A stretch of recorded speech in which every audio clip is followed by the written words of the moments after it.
I think we can all agree that ISIS is the worst of the worst. They're more extreme even than Al-Qaeda. A savagery unseen. This is an evil, sadistic, monstrous enemy. But the truth is that there would be no ISIS had it not been for the American-led invasion of Iraq, because ISIS is blowback.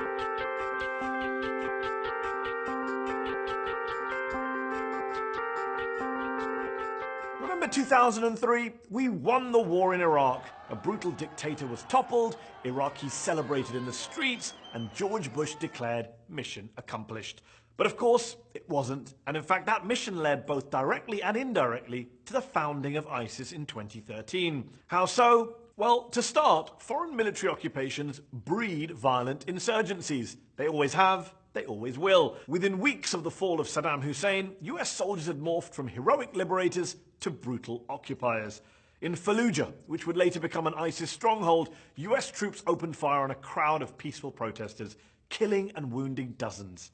At Abu Ghraib, the US military rounded up hundreds of Iraqis, many of them completely innocent, and tortured them in horrific ways. The shootings, the torture, the general chaos helped drive thousands of Iraqis, especially from the minority Sunni community, into the arms of radical groups led by brutal gangsters such as Abu Musab al-Zarqawi, the same groups, Al-Qaeda in Iraq, ISI, that would later coalesce into ISIS.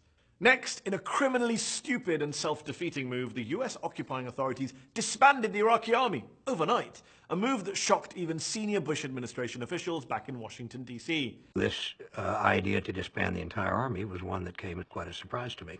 We had a lot of out-of-work soldiers. Yep, 500,000 or so Iraqi men, not just unemployed and pissed off at the Americans, but well-trained and heavily armed. Overnight, they became what Colin Powell would later call prime recruits for insurgency, as one ludicrously eloquent and informed college student told President Bush's younger brother Jeb not so long ago. None of ISIS was created by the Iraqi Coalition Authority, which ousted the entire government of Iraq. Our brother created ISIS. Today, it's no coincidence that much of the top leadership of ISIS consists of former top officers in Saddam's army, or former army. Now, I know what you're thinking. How did secular Baathists, Saddam's people, end up fighting alongside Salafi jihadists? Well, the answer again is blowback. The US helped introduce them to one another. Which leads me to my last point, Camp Bucca. That's the name of the post-war US detention facility in southern Iraq, in which around 100,000 Iraqi men were held. Again, many of them were completely innocent. It's where jihadists, ex-soldiers, and yes, ordinary Iraqis met, networked, recruited, and radicalized in what a Camp Bucca guard would later call a pressure cooker for extremism. What Camp Bucca and other military facilities ended up being luxury radicalization centers. It then became a management seminar for upper echelons of ISIS. There were large numbers of people who weren't against them in the first place when they went into Bucca, who were very much against them when they were released. Oh dear.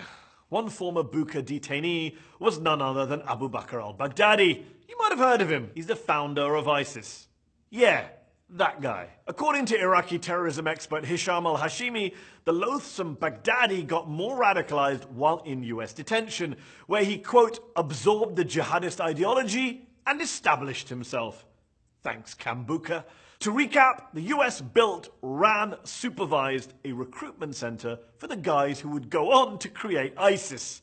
Madness. Him and others were able to write their contact details on the white elastic of their boxer shorts, the prison-issued boxer shorts, and that was a way that they networked. As one former ISIS commander told The Guardian, if there was no American prison in Iraq, there would be no ISIS now. Bucca was a factory. It made us all. It built our ideology.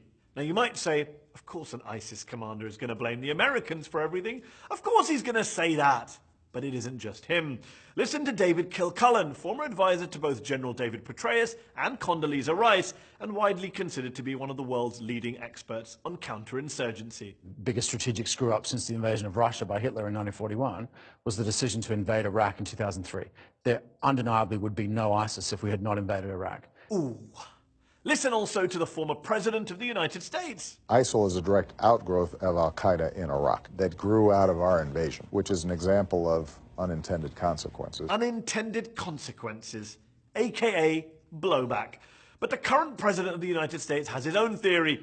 He's claimed ISIS is a result of the withdrawal of US forces from Iraq by Obama in 2011. The way he got out of Iraq was the founding of ISIS. I mean, with his bad policies, that's why ISIS came about. That's if he would have done things properly, you wouldn't have had That's ISIS. true. Therefore, he was the founder of ISIS. As is so often the case, Trump has it backwards. It wasn't the getting out, it was the going in. At this hour, American and coalition forces are in the early stages of military operations to disarm Iraq, to free its people, and to defend the world from grave danger. There was no ISIS in Iraq before we invaded. We helped put ISIS in Iraq and beyond. Yes, the Iraqi government's corruption and the Syrian government's repression also contributed to the rise of ISIS, as did a vicious Salafi jihadi ideology funded by some in the Gulf. But you can't get away from the original sin of 2003 and the blowback from that invasion. So when it comes to the world's worst terrorist group, remember, we sowed the wind and now we all reap the whirlwind.